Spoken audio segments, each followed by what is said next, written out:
Okay, we're going to switch gears and we're going to talk about real estate here in our state of California. Obviously, we live in Sacramento. Prices have started to tick up even since I've been here because of how popular it's become. You are a perfect example of someone who moved here from the East Coast, yes, for a job opportunity, but there are reasons why people are coming here. Everyone has the reason, the spillover from San Francisco and just our state in general. I'm a girl from, we're both from all three of us are from Southern California. Where the prices were even higher.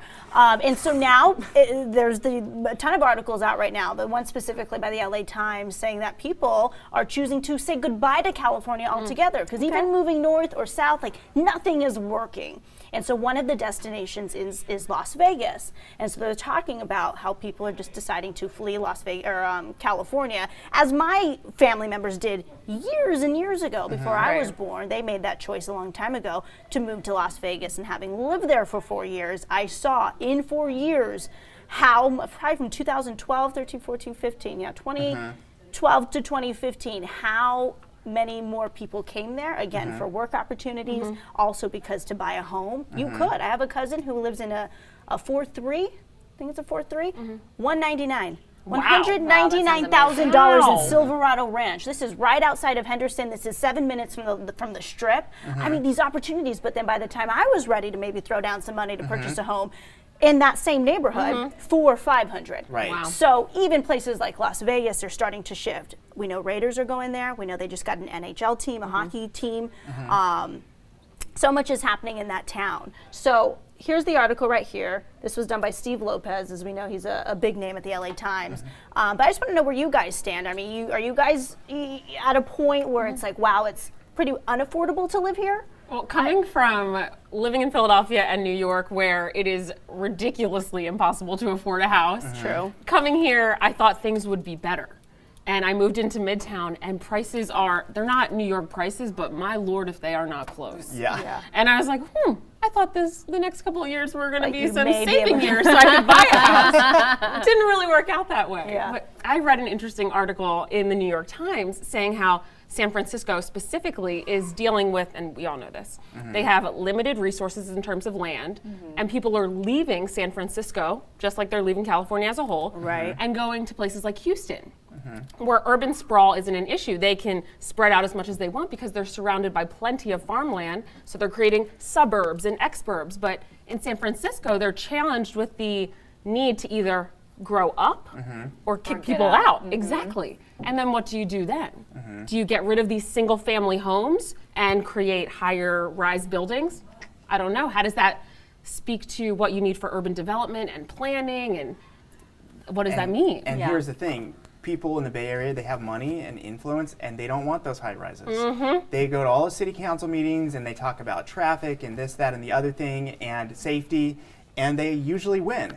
So there's a lot of projects that they've tried to bring into these neighborhoods to higher density, bring down the cost of living for both either apartments or just a condo or what have you. But many of these projects are not able to go forward because the people living there don't want them. So it's called NIMBYism, not in my backyard, and it's a big factor in the price of Bay Area homes. I have never But I will heard of say that. though, being here for actually almost 3 years now, it was very difficult to find and buy a home without getting priced out by somebody with a lower offer that was cash. Yes. So you see the difference of, this person has a cash offer versus I'm paying full price, and I'll pay full price for this home, but I have to do it with a loan. Exactly. So we're gonna, it's one of those things where you're gonna be dealing with competitive prices, because first of all, in Sacramento, even across a lot of the valley, that it's very hard to find a home to live in.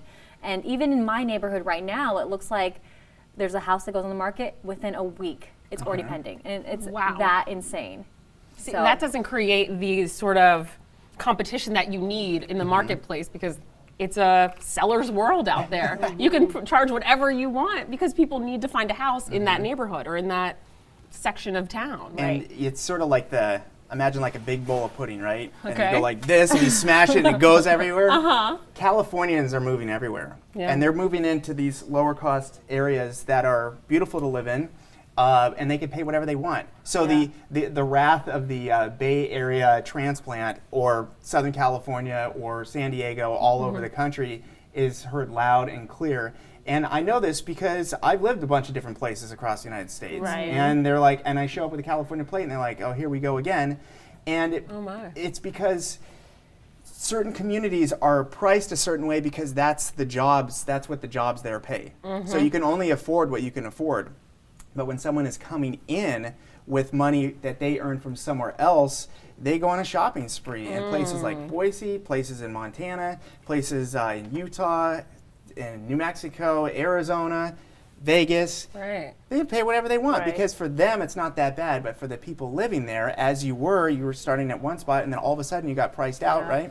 So But they're saying, this article specifically is saying that people, from what I'm understanding, used to move to Vegas to be in the upper class, like to Right. go there because, oh my gosh, my money goes so much further. Now Right. it's just to sustain a middle class lifestyle, just to be able to mildly afford Right. the home, make the payment, Right. and then have some lifestyle cash to be able to go to a Raiders game in a couple of years if they want, or Right. just to be able to take the kids to any restaurant, Oh, because yeah. Right. it's just so much is happening in Vegas, and I just think about the kind of place it was when I left it, and even what it's become since I have left. And we know that even as culture, I understand people's intrigue with the town, but now it's becoming this intrigue beyond just entertainment. It's like, and people. You understand beyond the Strip, there are, the town of Summerlin, which is just west of the Las Vegas Strip, about 15, 20 minutes. They just put this huge outdoor mall. Oh. It's becoming, there's the Red Rock, right, where you can go hiking now. So now you're having all these different types of excursion opportunities versus just like, let's go ride the coaster at New York, New York, Stratosphere. or whatever it is. So interesting. Let us know. I know people are chiming in right now. I'm trying to keep up with all of the comments. I'd be curious. Someone to see said, if "Oh my God, people were- kids hate kale." By the way, Oh. going back to the chocolate milk and kale, but what were you saying? I'd just be curious if a lot of people are feeling the way she does about Michelle. About Hi. I'm learning everyone's name. No, you're good. You're good. So Michelle said that she had to worry about cash offers coming in from other people, correct? Mainly it was Bay Area influence coming into the Valley because Just they dropping have cash. a ton of money because they sold their property in the Right. Bay Area and they just have this money that they can easily spend and they're outbidding people who already live here. And then what does that do to the community? Exactly. The, It just becomes more the expensive to live vibe. in. And you're Empty losing the houses. people that grew up in Sacramento or the people that grew up in San Francisco and they want to raise their families there and can no longer afford to do Yep. that. And what does that mean for families? What does that mean for job prospects? Because when you're moving, say people are living in Sacramento and commuting to San Francisco, you're going to have to telecommute most of the time because who wants to sit in an hour and a half, 2 hours of traffic? Yeah. Or are you? And a then lot of people do. that's crazy to Thousands me. of people every day.